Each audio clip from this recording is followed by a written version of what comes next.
People who come to me often equate any European Union passport with being among the best in the world for travel privileges. And while that's largely true, it's not always the case. Today I'm going to share with you 3 of the worst passports for travel in the EU.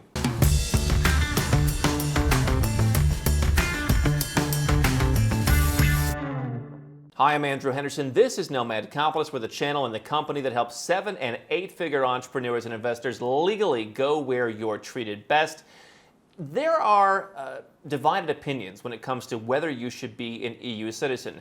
I have a growing number of EU citizens from Germany, from the Netherlands, and other countries coming to me saying, I may not want to stay a citizen of my country. I've never seen that before. Higher taxes, dwindling freedoms, people are concerned. And so some people who are looking for second passports say, I don't want to be part of the EU. But other people say, whether I'm renouncing my US citizenship, whether I don't have a great passport to begin with, or whether I just want a strong plan B, I'd like to have an EU passport because they're great for travel. And you think of a German passport, a Portuguese passport, an Irish passport. These are all very solid. Obviously, I'm talking to a lot of folks who are from the U.S. who say, hey, if things ever got so bad in the U.S., and I had to cut my ties, would I be able to come back? I want a passport that gives me that. Well, there are a couple passports in the European Union that don't allow you that. And as such, their travel privileges simply aren't as good. Now, I'm doing this because earlier in last year, Poland was added as the newest member of the U.S. Visa Waiver Program. Now, the U.S. Visa Waiver Program is basically the U.S. government's list of countries that it has approved. It's gone through very strict protocols. The countries have agreed to a number of conditions, which some people might consider to be a bad thing. There's a certain amount of information sharing that goes on. But this is the nice list from the U.S. government where if you hold one of these passports, Poland and about 40 others, you can simply go online before you want to travel to the U.S., complete an online travel authorization, get pre-approval about 3 days before traveling, you pay a small fee, and then you can go to the U.S. and spend about 90 days at a time. Now, the whole tax implications of being a tourist visiting the United States, that's a whole separate issue, but Poland was the newest country added to this list, and so Poland, which had a great passport as part of the EU, they could travel to a lot of places, they couldn't travel to the U.S., now they can.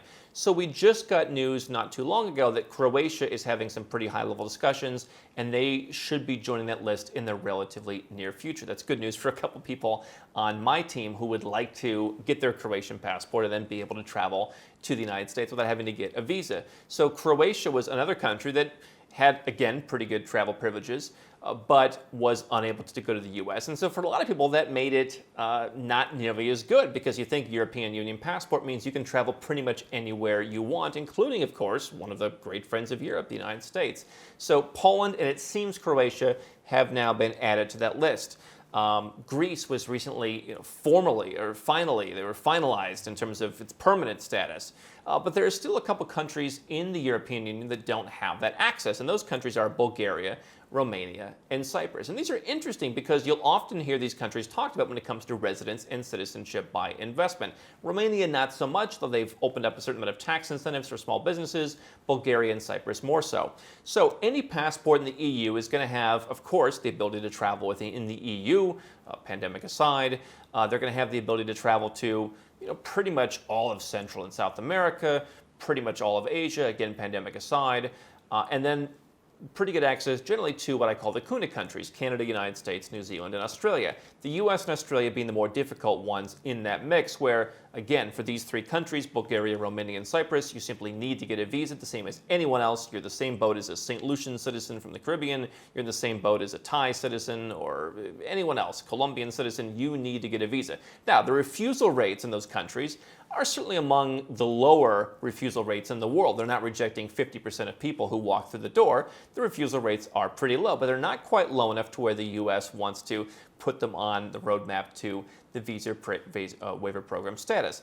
Australia is another country. If you talk about getting visas, just assume that you've never been a U.S. citizen, you've never been an Australian citizen, take any of the emotion of this guy renounced Twitter, take all that out. If I'm trying to apply for 2 visas, I think Australia is the harder visa than the U.S. They are notoriously difficult. And so for some of these countries, they have reported more difficulties in getting Australia's electronic travel authorization approval. So Bulgaria, Romania, Cyprus, they cannot take part in what's called ESTA to go to the U.S. through the visa waiver program. They can go to Australia because the EU and Australia agreed to a full reciprocity visa program, where the U.S. and Europe, much to Europe's chagrin, have not.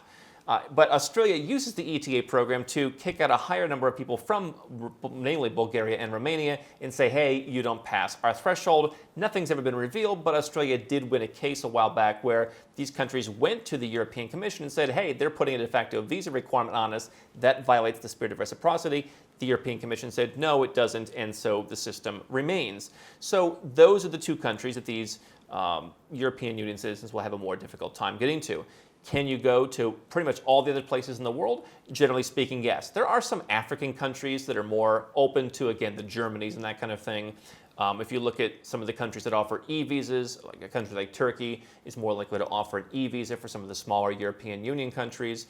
That would change if Turkey ever were to get Schengen Annex II access and be able to go visa-free, something that I don't think will happen anytime soon.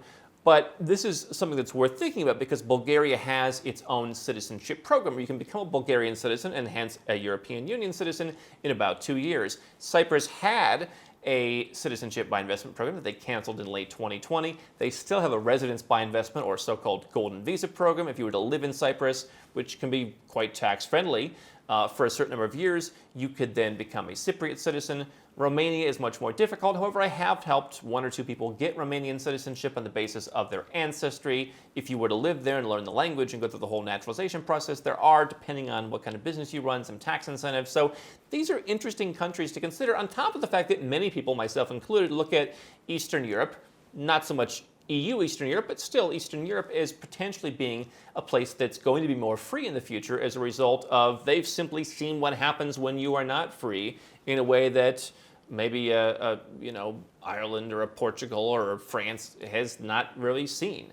And so these are interesting passports to have. They are going to give you slightly fewer travel privileges, but you should be aware of that and make your consideration when choosing your second passport appropriately. Don't stop now. We've got well over 1,000 more videos here on YouTube for you to watch and learn how to go where you're treated best. And if you want to work with Nomad Capitalist personally, go to nomadcapitalist.com/apply, learn about our unique, tried and true process, garnered over years of experience, and learn how you can become our client.